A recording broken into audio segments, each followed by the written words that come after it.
आज अम्मा के इकलौते बेटे सोमेश व बहू दीपा की शादी की सालगिरह है। सोमेश जिले का कलेक्टर है, इसलिए आज घर पर एक बड़ी पार्टी रखी गई थी। दोपहर से घर में मेहमानों का आना शुरू हो चुका था। बाहर बन रहे पकवानों की खुशबू पूरे घर में फैल चुकी थी। उस खुशबू के बीच सभी की हंसी ठिठोली की आवाज़ें भी अम्मा को उनके कमरे में सुनाई दे रही थी। पर उस हंसी ठिठोली में अम्मा को कोई दिलचस्पी नहीं थी। उन्हें तो दिलचस्पी थी बस उन पकवानों में जिसे खाने को उनका जी ललचाने लगा था। पार्टी में बहू के मायके वालों सहित शहर के कई गणमान्य लोगों को बुलाया गया था। बहू की हिदायत के अनुसार अम्मा जी को अपने कमरे में ही रहना था। पता नहीं बहू ने ऐसी हिदायत क्यों दी थी। वैसे भी अम्मा अपने कमरे से बाहर आती ही नहीं कहाँ है, क्योंकि अगर वो जरा सी बाहर ही आ जाती हैं तो यह बहू को बिल्कुल ही अच्छा नहीं लगता था। बहू को लगता था कि अम्मा के बाहर आने मात्र से ही पूरा घर फैल जाता है। शायद उसके इस चमकीले सुंदर ईंट गारे के घर में अम्मा ही एकमात्र अकेली ऐसी पुरानी वस्तु थी जो उस घर में उस जिद्दी दाग धब्बे की तरह थी जिसे हटाने की कोई लाख कोशिश कर ले पर फिर भी वह अपनी छाप उस जगह पर छोड़ ही देता है। वे करे भी तो क्या करे। अगर अम्मा जी को घर से निकाल दें तो फिर उनकी इज्जत पर धब्बा पड़ जाए। लोग कहीं यह न कहने लगें कि इतना बड़ा कलेक्टर अपनी माँ तक की देखभाल नहीं कर पाया। इसलिए मजबूरी में ही सही उन्होंने अम्मा जी को घर में रखा था, लेकिन उनकी दुनिया बस उनके कमरे तक सीमित कर रखी थी। अचानक अम्मा के कमरे का दरवाज़ा खुला और बहू दीपक अम्मा के कमरे में आई। उसके हाथ में कोई पैकेट था जिसे बिस्तर पर रखते हुए वह बोली, अम्मा जी, इसमें साड़ी है, पहन लेना।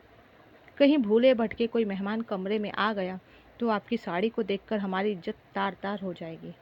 और हाँ, ज़रा ढंग से हाथ मुंह धोकर कंघी कर लेना। अगर कोई कमरे में आए तो नमस्ते, हाँ और हूँ में ही जवाब देना। आपको ज़्यादा बोलने की, किसी से अधिक बात करने की ज़रूरत नहीं है। दीपा अपनी धुन में बोले जा रही थी, पर अम्मा, उनका ध्यान अभी भी सिर्फ पकवानों की खुशबू पर ही था। तभी दीपा उनके कंधों पर हाथ रखकर उन्हें झकझोरते हुए बोली, अरे सुन रही हैं ना आप, मैं क्या कह रही हूँ? हाँ हाँ बहू, मैं पहन लूँगी। ज़रा ये तो बताओ कि आज घर में क्या क्या बन रहा। अम्मा ने अपनी ज़बान को होठों पर घुमाते हुए कहा। दीपा ने अपना माथा पीट लिया और फिर से बोलना शुरू किया, हे भगवान, जब देखो तब बस इन्हें खाने की ही लगी रहती है। फिर वह अम्मा से बोली, आपसे कुछ कहा है मैंने, आपने वो सुना या नहीं? ढंग से तैयार हो जाना, बाहर आने की ज़रूरत नहीं है। कोई आए तो हाँ और हूँ में ही जवाब देना। इसके अलावा आपको कुछ बोलने की ज़रूरत नहीं है। दीपा एक बार फिर अम्मा को उंगली दिखाकर समझाते हुए बोली। अम्मा ने हाँ में सिर हिला दिया और बस इतना ही कहा, बहू बहुत भूख लगी है, कुछ खाने को दे दे। सुबह से सिर्फ एक कटोरी दलिया खाया है। दीपा ने उन्होंने ऐसे घूर कर देखा जैसे पता नहीं अम्मा ने उनसे सारी संपत्ति मांग ली हो, और फिर कमरे के बाहर चली गई। थोड़ी देर बाद घर में काम करने वाली बाई कमला कमरे में आई और अम्मा को एक थाली देते हुए बोली, अम्मा, आप अभी ये खा लो। अम्मा जी ने ललचाई नज़रों से प्लेट में देखा तो एक रोटी, थोड़ी सी दाल और आलू की सूखी सब्जी रखी हुई थी। अम्मा ने उसकी तरफ आशा भरी नज़रों से देखा तो कमला बोली, अम्मा, अभी तो पकवान बन रहे हैं ना, पूरी तरह से तैयार नहीं हुए, इसलिए मैं सुबह का बचा हुआ खाना ले आई हूँ ताकि कुछ देर तो आपकी भूख शांत हो। अम्मा को भूख तो ज़ोरों से लगी थी, इसलिए वह थाली पर टूट ही पड़ी। अम्मा को इस तरह खाना खाते देखकर कमला की आंखों में आंसू आ गए। मन ही मन सोचने लगी, क्या कोई कह सकता है कि ये कलेक्टर साहब की माँ है? वो कलेक्टर साहब जिनकी पूरे शहर में काफ़ी इज्जत है और खूब पैसा भी कमा रहे हैं।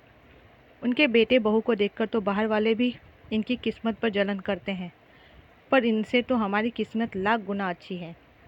बेटा बहू भले मजदूरी करते हैं और मैं दूसरों के घरों में काम करती हूँ, लेकिन कम से कम रात का खाना हम एक साथ बैठकर तो खाते हैं। यहाँ तो बेटे को पता ही नहीं कि माँ के साथ क्या हो रहा है। सोचते सोचते कमला फटाफट अम्मा के कमरे की सफाई करने लगी। वैसे अम्मा के कमरे में ज़्यादा कोई सामान तो था नहीं, इसलिए जल्दी ही घर व्यवस्थित भी हो गया। कमरे को व्यवस्थित कर कमला ने बाहर से 2 कुर्सियां लाकर अम्मा के कमरे में रख दी ताकि कोई आए तो बैठने के लिए कमरे में कुछ तो हो। तभी बाहर से दीपा की आवाज़ आई तो कमला बाहर आ गई। इधर अम्मा ने फटाफट थाली साफ कर डाली, पर भला एक रोटी से क्या हो। भूख तो अभी भी जोरों से लग रही थी, पर बोलती किससे। मन मारकर थाली एक तरफ रख वो जैसे तैसे उठी और हाथ मुंह धोकर पैकेट में से साड़ी निकाली। साड़ी बिल्कुल नहीं थी, उस पर से टैग भी नहीं हटा था। पूरे 450 की साड़ी थी। उसे देखकर ही अम्मा खुश हो गई। मेरे बच्चों ने पहली बार मेरे लिए साड़ी खरीदी, पर साड़ी के साथ ब्लाउज़ और पेटीकोट तो था ही नहीं। इसलिए अपने पुराने ब्लाउज़ पेटीकोट के साथ ही अम्मा ने वह साड़ी पहन ली। थोड़ी देर बाद सारे मेहमान बाहर इकट्ठे हो गए, क्योंकि केक काटने का वक्त हो चुका था। सोमेश और दीपा केक काटने के लिए एक साथ आ गए। तभी सोमेश के किसी दोस्त ने कहा, अरे सोमेश, घर में आंटी जी भी तो हैं, उन्हें भी तो बुलाओ। आखिर तुम्हारी ज़िंदगी का इतना खुशी का दिन है, तो उन्हें तो यहाँ होना ही चाहिए। उसकी बात सुनकर सोमेश झेंप सा गया। उसने दीपा की तरफ देखा तो दीपा बात बनाते हुए बोली, अरे भैया, बात यह है कि अम्मा जी की तबीयत ठीक नहीं रहती, इसलिए वो बाहर नहीं आई। उन्होंने खुद मना किया है कि मुझे परेशान मत करना, वरना हमारा तो बड़ा मन था उन्हें बाहर लाने का, उन्हीं के हाथों से केक कटवाने का। सबको अपनी बातों से संतुष्ट कर दीपा ने सोमेश के साथ मिलकर केक काटा। इधर खाने पीने में सब मशगूल हो गए। इतने में कमला ने एक प्लेट अम्मा के लिए खाना लगाया तो दीपा ने उसे डांट दिया, ये क्या कर रही हो कमला? ये प्लेट कहाँ ले जा रही हो? कमला ने झेपते हुए कहा, मेम साहब, अम्मा को भूख लग रही होगी, उन्होंने एक रोटी ही तो खाई थी। तो एक रोटी भी काफ़ी है तसल्ली के लिए। उनकी तो उम्र हो चुकी है, उनका तो पेट भर ही गया होगा। ये प्लेट छोड़ और जाकर तेरा काम कर, अम्मा को मैं देख लूँगी। यहाँ मेहमान सिर पर खड़े हैं और तुझे अम्मा जी की पड़ी है। चल जा यहाँ से। मजबूरन कमला को प्लेट वहीं रखकर अपने काम पर जाना पड़ा। इधर दीपा अपने दोस्तों के साथ बिजी हो गई। रात के 12 बज गए, लेकिन अम्मा जी को खाना अब तक नहीं दिया गया था। अब तो अम्मा की भूख के मारे हालत ख़राब होने लगी। अब उनसे बिल्कुल बर्दाश्त नहीं हो रहा था। पार्टी अभी तक चल रही थी। अम्मा से जब बिल्कुल बर्दाश्त नहीं हुआ तो मजबूरी में वो उठकर अपने कमरे से बाहर आ गई। अम्मा को बाहर मेहमानों के बीच देखकर सोमेश का मूड खराब हो गया। वह धीरे से दीपा पर बिगड़ते हुए बोला, दीपा, तुमसे कहा था ना मैंने, ये अम्मा बाहर क्या कर रही हैं? तुम्हें मेरी इज्जत का बिल्कुल भी ख्याल नहीं है। इन्हें अभी के अभी अंदर लेकर जाओ। दीपा फटाफट अम्मा के पास गई और उन्हें ढकेलते हुए बोली, अम्मा जी, आप बाहर क्या कर रही हैं? आपकी तबीयत खराब है ना? चलिए अंदर चलिए, आराम कीजिए। लेकिन अम्मा भूख से तड़प रही थी तो सबके सामने ही बोल पड़ी, बहू, मुझे बहुत ज़ोरों से भूख लगी है, कुछ खाने को दे दे। अम्मा की बातें सुनकर सभी लोग हैरानी से अम्मा की तरफ देखने लगे। इतने बड़े कलेक्टर की माँ अभी तक भूखी प्यासी बैठी है, जबकि कलेक्टर साहब सबको पकवान खिला रहे हैं। कुछ लोग दबी जबान से बातें करने लगे। बड़े लोगों की बड़ी बात, घर के देवता भूखे बैठे हैं और बाहर भंडारा चल रहा है। कुछ बातें सोमेश और दीपा के कानों तक भी पहुंची। अब दीपा अम्मा को अंदर ज़बरदस्ती खींचते हुए ले गई। ज़बरदस्ती उन्हें उनके पलंग की तरफ धकेलते हुए बोली, खबरदार, जो आप बाहर आई तो मुझसे बुरा कोई नहीं होगा। शर्म नहीं आती आपको अपने बेटे की इज्जत इस तरह उछालते हुए? क्या बताना चाहती हो आप लोगों को कि हम आपको भूखे रखते हैं? आपसे तो मैं बाद में बात करूंगी, पहले आप बाहर जो रायता फैला कर आई हैं उसे तो समेट लो। ऐसा कहकर दीपा बाहर आ गई। बाहर आकर सबके सामने ही कमला से बोली, कमला, जल्दी से अम्मा को एक प्लेट खाना लगा कर दे दो। अम्मा भी ना जब से बूढ़ी हुई है तब से भूल जाती है, अभी शाम को ही उन्हें खाना खाना खाया था।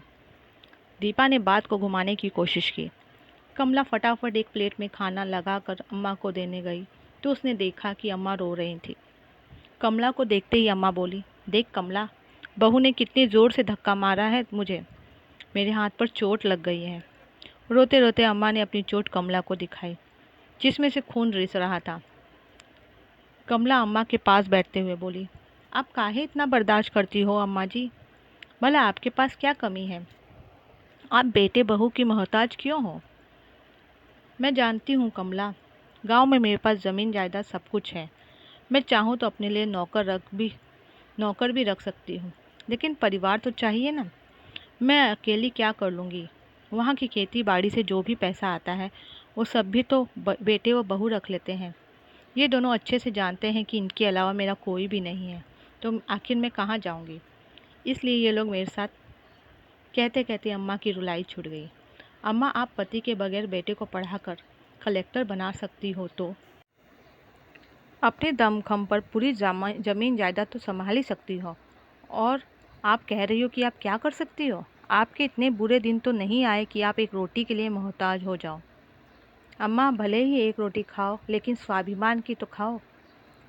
इतने में बाहर से दीपा ने कमला को आवाज़ लगाई तो कमलाबाई फटाफट कमरे के बाहर चली गई। कमलाबाई की बातों का अम्मा पर बहुत गहरा असर हुआ। काफ़ी देर तक आंखों में आंसू लिए वो उस खाने की प्लेट को देखती रही, लेकिन ज़ोरों की भूख लगी होने के बावजूद भी उन्होंने उस प्लेट को छुआ तक नहीं। थोड़ी देर बाद कमला प्लेट लेने कमरे में आई तो उसने देखा कि खाना ऐसे का ऐसे ही रखा हुआ था। अम्मा बस छत की तरफ निहार रही थी। कमला ने पूछा, क्या हुआ अम्मा, आपने खाना नहीं खाया? नहीं चाहिए मुझे ये तिरस्कार की रोटी, ले जा इसे वापस। कमला ने अम्मा को मनाने की कोशिश की लेकिन अम्मा ने खाना नहीं खाया। तब तक बाहर पार्टी भी खत्म हो चुकी थी। दीपा और सोमेश भी कमरे में आ गए और आते ही अम्मा पर चिल्लाना शुरू कर दिया। क्या ज़रूरत थी आपको बाहर आने की? थोड़ा सा भी मेरी इज्जत का ख्याल नहीं था आपको? आपको सब कुछ मुफ्त में मिल रहा है तो आपको कोई कद्र नहीं है। एक खाने के पीछे आपने इतना बवाल कर दिया। लोग दबी जुबान में से न जाने कैसी कैसी बातें कर रहे थे। अगर ऐसा ही चला तो आपको वापस गांव भेज देंगे, फिर रहना वहाँ अकेले। इतने में दीपा की नज़र खाने पर पड़ी। लो, जिस खाने के पीछे इतना हंगामा किया वो प्लेट तो ऐसे ही भरी पड़ी है। खाना है तो खाइए, नहीं तो भगवान का नाम जपिए। मुझसे नहीं उठाए जाते आपके ये नखरे। उसे सोमेश की तरफ देखते हुए कहा। बस सोमेश, बहुत हो चुका, अब इनको वापस गांव भेज दो। ठीक है, मैं कल ही इन्हें गांव भेज देता हूँ। वहाँ अकेली रहेंगी तो अक्ल ठिकाने आ जाएगी। सोमेश ने उसकी हाँ में हाँ मिलाते हुए कहा और दोनों कमरे के बाहर आ गए। सोमेश ने दूसरे दिन ही अम्मा को गांव भेज दिया। गांव आने के बाद अम्मा ने सबसे पहले अपने वकील को बुलाकर अपनी सारी ज़मीन जायदाद से सोमेश को बेदखल किया। वसीयत के अनुसार उनके मरने के बाद सारी प्रॉपर्टी ट्रस्ट को चली जाएगी। वो ट्रस्ट जो बुजुर्गों और अनाथ बच्चों के लिए काम करती थी। साथ ही अपने बड़े से घर का आधा हिस्सा उन्होंने बच्चों की शिक्षा के लिए दे दिया और आधे हिस्से में खुद रहने लगी। खेती बाड़ी के लिए नौकर आते ही थे, उनमें से एक को घर में काम करने के लिए रख लिया। अब अम्मा स्वाभिमान और सुकून की रोटी खाती थी। इस बार खेती बाड़ी से होने वाली इनकम को भी उन्होंने सोमेश के पास ना भेजकर अपने पास ही रख लिया। जब खेती वाला पैसा सोमेश के अकाउंट में नहीं आया तो सोमेश और दीपा दोनों ही गांव आ गए। आते ही उन्होंने देखा कि घर के आधे हिस्से में बच्चे पढ़ाई कर रहे थे, इसलिए वे घर के दूसरे हिस्से की तरफ गए जहां अम्मा रहती थी और आते ही अम्मा से बोले, अम्मा, ये घर में बच्चे पढ़ाई कैसे कर रहे हैं? और इस बार क्या खेतों में कोई कमाई नहीं हुई जो पैसा अकाउंट में नहीं डाला? अम्मा ने कहा, घर का आधा हिस्सा मैंने बच्चों की शिक्षा के लिए दे दिया है, और रही बात कमाई की, तो कमाई तो पूरे 7 लाख रुपए की हुई थी, पर वो मैंने अपने अकाउंट में रख लिया है। आप पैसों को क्या करेगी अम्मा जी? और किससे पूछकर आपने घर का आधा हिस्सा बच्चों की शिक्षा के लिए दे दिया? सोमेश चिल्लाया। अम्मा ने जवाब दिया, इसमें पूछना क्या है? संपत्ति मेरी थी तो मैंने अपने अनुसार इस्तेमाल कर ली। वैसे तुम लोग होते कौन हो मुझसे ये बात सब पूछने वाले? कैसी बात कर रही हो अम्मा? हम आपके बेटे बहू आपका भला बुरा अच्छे से जानते हैं। कौन से बेटे बहू? वो जो रोटी तक के लिए अपनी माँ को तरसा देते हैं। ऐसे बेटे बहू मुझे नहीं चाहिए। वैसे भी तुम्हें जायदाद से बेदखल कर चुकी हूँ, तो अब गांव में तुम्हारे लिए कुछ रखा भी नहीं है। अब तुम्हारा शहर भला, तुम्हारा घर भला। तुम लोगों को यहाँ आने की ज़रूरत नहीं है। अम्मा जी, आप ऐसे कैसे कर सकती हो? दीपा चिल्लाते हुए बोली। तुम लोग यहाँ से जाते हो या मैं तुम्हें धक्का देकर घर से बाहर निकलवाऊँ? और हाँ सुनो, मैंने तो केवल तुम्हें प्रॉपर्टी से बेदखल किया है, कम से कम धक्का देकर किसी को चोटिल नहीं किया। अब ना इस प्रॉपर्टी में तुम्हारा कोई हिस्सा है और ना ही मेरी ज़िंदगी में। रही बात मेरे मरने के बाद की, तो मेरी चिता को अग्नि देने भी मत आना। गांव में कोई भी इंसान मेरी चिता को अग्नि दे देगा। कम से कम यहाँ के लोगों में इंसानियत ज़िंदा है। अम्मा जी के गुस्से भरे चेहरे को देखकर दोनों की कुछ कहने सुनने की हिम्मत ही नहीं हुई, इसलिए दोनों ही अपना समूह लेकर शहर के लिए रवाना हो गए।